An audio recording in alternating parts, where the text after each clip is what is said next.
ನಾಳೆ ವಿಶ್ವವಿಖ್ಯಾತ ಜಂಬೂ ಸವಾರಿ ಇದೆ. ಇವತ್ತು ಆಯುಧ ಪೂಜೆಯ ಸಂಭ್ರಮ ಜೋರಾಗಿದೆ ಎಲ್ಲಾ ಕಡೆ. ಆದ್ರೆ ಮೈಸೂರು ಅರಮನೆಯಲ್ಲಿ ಆಯುಧ ಪೂಜೆಯ ಸಡಗರ ಅಂತೂ ಸಿಕ್ಕಾಪಟ್ಟೆ ಇತ್ತು. ದೃಶ್ಯದಲ್ಲಿ ನೀವು ನೋಡ್ತಾ ಇದ್ರಿ ಆಯುಧ ಪೂಜೆಯ ಸಡಗರ ಹೇಗಿದೆ ಅಂತ. ರಾಜ ಪರಂಪರೆ ಸಂಪ್ರದಾಯದಂತೆ ಆಯುಧ ಪೂಜೆಯನ್ನ ಮೈಸೂರಿನ ಅರಮನೆಯಲ್ಲಿ ನೆರವೇರಿಸಲಾಯಿತು. ಯದುವೀರ ಕೃಷ್ಣದತ್ತ ಚಾಮರಾಜ ಒಡೆಯರ್ರಿಂದ ಪೂಜೆ ನಡೆಯಿತು. ಕರಿಕಲ್ಲು ತೊಟ್ಟಿ, ಪಟ್ಟದ ಆನೆ, ಪಟ್ಟದ ಕುದುರೆ, ಪಟ್ಟದ ಒಂಟೆ, ಅರಮನೆಯಲ್ಲಿ ಪಟ್ಟದ ಹಸು ಕಾರ್ಗಳಿಗೆ ವಿಶೇಷ ಪೂಜೆಯನ್ನ ಸಲ್ಲಿಸಲಾಯಿತು. 10ನೇ ಬಾರಿ ಆಯುಧ ಪೂಜೆಯನ್ನ ಯದುವೀರವರು ನಡೆಸ್ತಾ ಇರೋದು. ಪಟ್ಟದ ಕತ್ತಿ ಸೇರಿದಂತೆ ಹಲವು ಆಯುಧಗಳಿಗೆ ಪೂಜೆಯನ್ನ ಮಾಡಿದ್ರು. ಅರಮನೆಯಿಂದ ಕೋಟೇಶ್ವರ ದೇವಸ್ಥಾನಕ್ಕೆ ತಂದು ಪೂಜೆಯನ್ನ ಸಲ್ಲಿಸಲಾಯಿತು. ದೃಶ್ಯದಲ್ಲಿ ನೀವು ನೋಡ್ತಾ ಇದ್ದೀರಿ ಆಯುಧ ಪೂಜೆ ರಾಜ್ಯದಾದ್ಯಂತ ಸಂಭ್ರಮದಿಂದ ಆಚರಿಸಲಾಗ್ತಾ ಇದೆ. ಮೈಸೂರಿನ ಅರಮನೆಯಲ್ಲಿ ಆಯುಧ ಪೂಜೆಯ ಸಂಭ್ರಮದ ಕ್ಷಣದ ದೃಶ್ಯ ಇದು. ಯದುವೀರವರು ಪೂಜಾ ಕಾರ್ಯದಲ್ಲಿ ಬೆಳಗ್ಗೆಯಿಂದ ಭಾಗಿಯಾದರು. ಮತ್ತೊಂದು ಕಡೆ ತ್ರಿಷಿಕಾ ಅವರು ಪೂಜೆಯನ್ನ ನೋಡ್ತಾ ಇರುವಂತಹ ದೃಶ್ಯ.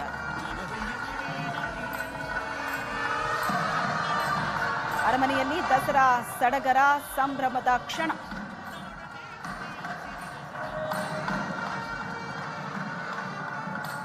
ಇವತ್ತು ಅರಮನೆಯಲ್ಲಿ ಆಯುಧ ಪೂಜೆಯಲ್ಲಿ ಬೆಳಗ್ಗೆನಿಂದಲೇ ಅನೇಕ ವಿಶೇಷ ಪೂಜೆಗಳು ನೆರವೇರಿತು.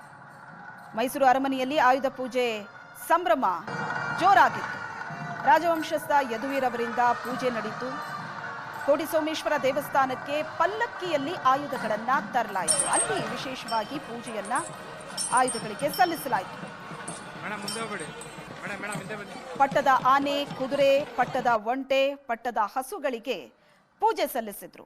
ಅನಂತರ ಅರಮನೆಯಲ್ಲಿರುವಂತಹ ಐಷಾರಾಮಿ ಕಾರುಗಳಿಗೂ ಸಹ ಪೂಜೆ ನೆರವೇರಿತು.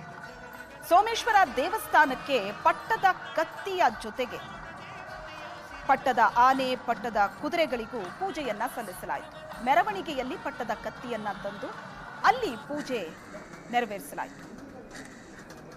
ಯದುವೀರ್ ಕೃಷ್ಣದತ್ತ ಚಾಮರಾಜ ಒಡೆಯರ್ರವರಿಂದ ಬೆಳಗಿನಿಂದಲೂ ಆಯುಧ ಪೂಜೆಯ ನಡೀತಾ ಇದೆ. ಆಯುಧ ಪೂಜೆ ರಾಜ ಸಂಪ್ರದಾಯದಂತೆ ನಡೀತಾ ಇರೋ ಪೂಜೆ. ನವರಾತ್ರಿಯ ಸಂದರ್ಭದಲ್ಲಿ ಪ್ರತಿದಿನ ಕೂಡ ಮೈಸೂರಿನಾದ್ಯಂತ ಅನೇಕ ವಿಶೇಷ ಕಾರ್ಯಕ್ರಮಗಳಿರುತ್ತೆ. ಅದೇ ತರ ಅರಮನೆಯ ಒಳಗಡೆ ಅನೇಕ ಸಂಪ್ರದಾಯಗಳು ನಡೆಯುತ್ತೆ. ಪ್ರತಿದಿನ ಬೆಳಿಗ್ಗೆಯಿಂದ ರಾತ್ರಿ ತನಕ ಪೂಜೆ ಪುನಸ್ಕಾರ, ಹೋಮಗಳಿರುತ್ತೆ, ವಿಶೇಷ ಆಚರಣೆಗಳಿರುತ್ತೆ. ಇವತ್ತು ಆಯುಧ ಪೂಜೆ, ನಾಳೆ ಬೆಳಗಾದ್ರೆ ಜಂಬೂ ಸವಾರಿಯ ಸಂಭ್ರಮ ಕಣ್ತುಂಬಿಸಿಕೊಳ್ಳೋದಕ್ಕೆ ಜನ ಕೂಡ ಕಾತರರಾಗಿ ಕಾಯ್ತಾ ಇದ್ದಾರೆ.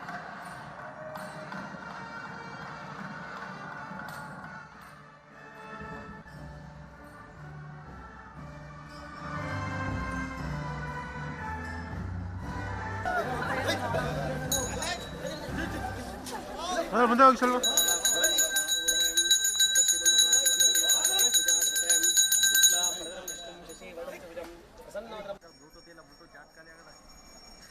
ಅದು ಸಮಸ್ಯೆ.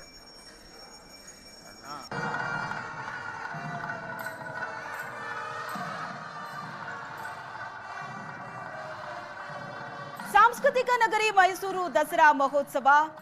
ಮಾವುತ ಕಾವಾಡಿ ಕುಟುಂಬಕ್ಕೆ ಉಪಹಾರದ ವ್ಯವಸ್ಥೆಯನ್ನ ಕೇಂದ್ರ ಸಚಿವೆ ಶೋಭಾ ಕರಂದ್ಲಾಜೆ ಮಾಡಿದ್ರು. ಮಾಜಿ ಸಂಸದ ಪ್ರತಾಪ್ ಸಿಂಹ ಸೇರಿದಂತೆ ಹಲವರು ಸಾಥ್ ಕೊಟ್ರು. ಮಾವುತರಿಗೆ ಕಿಟ್ ಅನ್ನ ವಿತರಿಸಿದ್ರು ಕೇಂದ್ರ ಸಚಿವೆ ಶೋಭಾ ಕರಂದ್ಲಾಜೆ. ಪ್ರತಿ ಬಾರಿ ದಸರಾದಲ್ಲೂ ಕೂಡ ಮಾವುತರು ಮತ್ತು ಅವರ ಕುಟುಂಬಕ್ಕೆ ವಿಶೇಷ ಉಪಹಾರದ ವ್ಯವಸ್ಥೆಯನ್ನ ಶೋಭಾ ಕರಂದ್ಲಾಜೆ ಅವರು ಮಾಡ್ತಾರೆ. ಈ ಬಾರಿಯೂ ಕೂಡ ಉಪಹಾರದ ವ್ಯವಸ್ಥೆ ಇದೆ. ಸ್ವತಃ ತಾವೇ ಮಾವುತರನ್ನ, ಅವರ ಕುಟುಂಬದವರನ್ನ ಪ್ರೀತಿಯಿಂದ ಮಾತಾಡಿಸಿ ಅವರಿಗೆ ಉಪಹಾರವನ್ನ ಬಡಿಸಿದ್ರು ಶೋಭಾ ಕರಂದ್ಲಾಜೆ. ದೃಶ್ಯದಲ್ಲಿ ನೋಡ್ತಾ ಇದ್ದಾರೆ.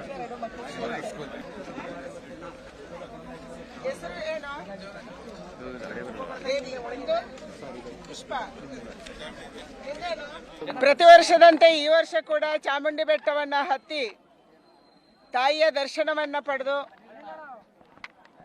ಮಾವುತರು ಮತ್ತು ಕಾವಡಿಗರಿಗೆ ಉಪಹಾರವನ್ನು ಕೊಡುವಂತ ಒಂದು ಪದ್ಧತಿಯನ್ನ ನಾವು ಮುಂದುವರಿಸಿದ್ದೀವಿ. ನಮ್ಮೆಲ್ಲ ನಾಯಕರು, ನಮ್ಮೆಲ್ಲ ಕಾರ್ಯಕರ್ತರು ಬಹಳ ಖುಷಿಯಿಂದ ಈ ಒಂದು ಕಾರ್ಯಕ್ರಮದಲ್ಲಿ ಪ್ರತಿ ವರ್ಷ ಭಾಗವಹಿಸ್ತಾರೆ. ಅದಕ್ಕಿಂತ ಹೆಚ್ಚು ವರ್ಷದ 11 ತಿಂಗಳು ಕಾಡಲ್ಲಿರುವಂತ ಮಾವುತರು ಮತ್ತು ಕಾವಾಡಿಗರು ಯಾರು ನಮ್ಮ ದಸರಾ ಆನೆಯನ್ನ ಅತ್ಯಂತ ಚೆನ್ನಾಗಿ ನೋಡ್ಕೊಂತಾರೆ.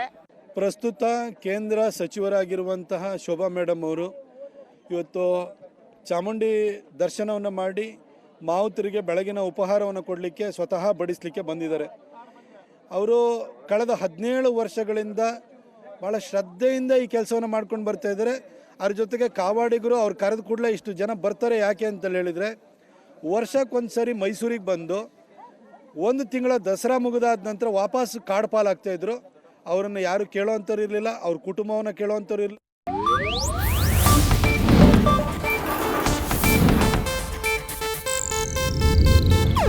ಇದು ಏಷ್ಯಾನೆಟ್ ನ್ಯೂಸ್ ನೆಟ್ವರ್ಕ್ ಪ್ರಸ್ತುತಿ.